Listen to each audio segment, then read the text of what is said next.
Assalamualaikum warahmatullahi wabarakatuh. Perkenalkan, nama saya Karma Knitun. Baiklah, saya akan menjelaskan dari dinamika Pancasila sebagai dasar negara. Pancasila pertama kali diusulkan oleh Insinyur Soekarno pada 1 Juni 1945 di depan BPUPKI atau kepanjangannya Badan Penyelidik Usaha Persiapan Kemerdekaan Indonesia. Dan beliau menyampaikan 5 asas atau sila yang menjadi dasar negara Indonesia, yaitu yang pertama, kebangsaan Indonesia, yang kedua, internasionalisme atau kemanusiaan, yang ketiga, mufakat atau demokrasi, keempat, kesejahteraan sosial, serta yang kelima, ketuhanan. Selanjutnya, pada tanggal 18 Agustus 1945, PPKI atau kepanjangannya Panitia Persiapan Kemerdekaan Indonesia yang menetapkan Undang-Undang Dasar 1945 sebagai Konstitusi Negara Indonesia.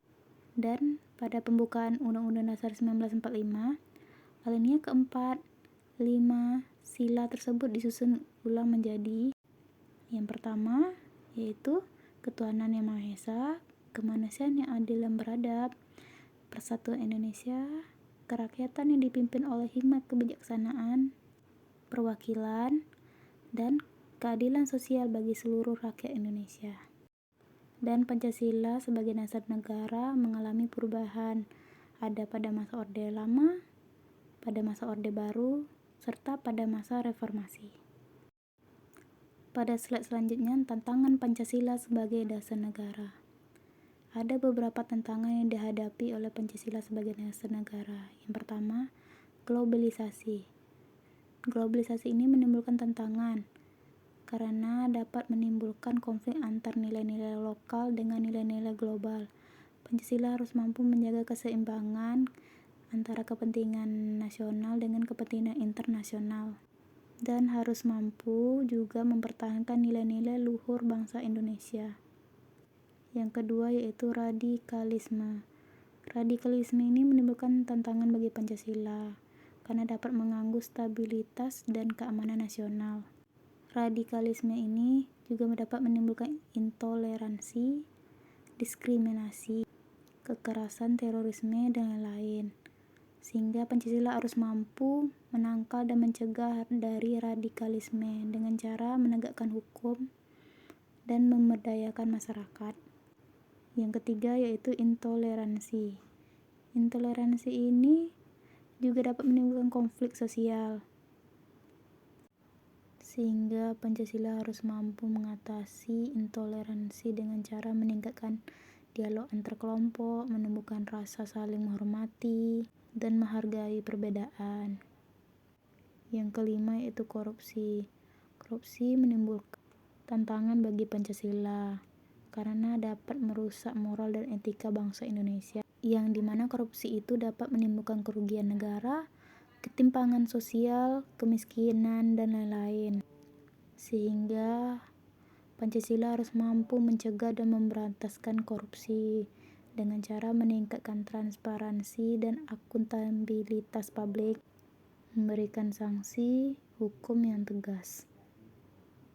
Selanjutnya yaitu implementasi Pancasila dalam pembuatan kebijakan negara, terkhususnya dalam bidang politik, ekonomi, sosial budaya, dan HANKAM. Nah, pada bidang politik ini terdapat implementasi Pancasila, yaitu menghormati kedaulatan rakyat sebagai sumber legitimasi pemerintahan. Contohnya itu kebijakan yang mengimplementasikan nilai ini adalah Undang-Undang Nomor 7 Tahun 2017 tentang pemilihan umum yang mengatur mekanisme pemilihan presiden, wakil presiden, anggota DPR, DPD, DPRD provinsi, dan DPRD kabupaten kota secara langsung oleh rakyat. Selanjutnya, mendorong partisipasi masyarakat dalam proses politik.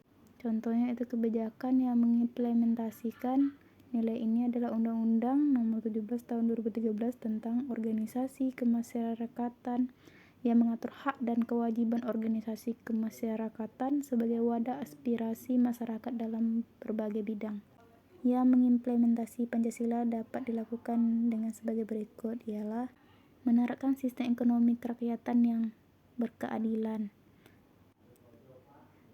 Contohnya itu kebijakan yang mengimplementasikan nilai ini adalah Undang-Undang Nomor 25 Tahun 1992 tentang perkoperasian yang mengatur peran koperasi sebagai salah satu pilar ekonomi kerakyatan yang berdasarkan azas kekeluargaan, gotong royong, dan demokrasi. Selanjutnya itu meningkatkan kerjasama ekonomi internasional dengan mengedepankan kepentingan nasional dan prinsip saling menguntungkan. Contohnya itu pada Undang-Undang Nomor 7 Tahun 2014 tentang perdagangan yang mengatur hubungan perdagangan Indonesia dengan negara-negara lain berdasarkan prinsip saling menghormati, saling menguntungkan, saling membutuhkan, dan saling memperkuat. Selanjutnya itu bidang sosial budaya. Yang pertama, menjaga dan melestarikan nilai-nilai luhur budaya bangsa. Contohnya pada Undang-Undang Nomor 5 Tahun 2017 tentang pemajuan kebudayaan yang mengatur pelindungan, pengembangan, pemanfaatan sebagai warisan leluhur yang memiliki nilai strategis bagi identitas bangsa Indonesia. Selanjutnya itu membangun toleransi dan kerukunan antar umat beragama dalam bingkai Negara Kesatuan Republik Indonesia. Contohnya pada Undang-Undang Nomor 1 Tahun 2013 tentang pencegahan dan penanganan perusakan rumah ibadah yang mengatur perlindungan terhadap rumah ibadah atau penodaan yang dilakukan oleh pihak yang tidak bertanggung jawab. Selanjutnya pada bidang pertahanan keamanan. Yang pertama yaitu membangun sistem pertahanan keamanan nasional yang tangguh dan profesional.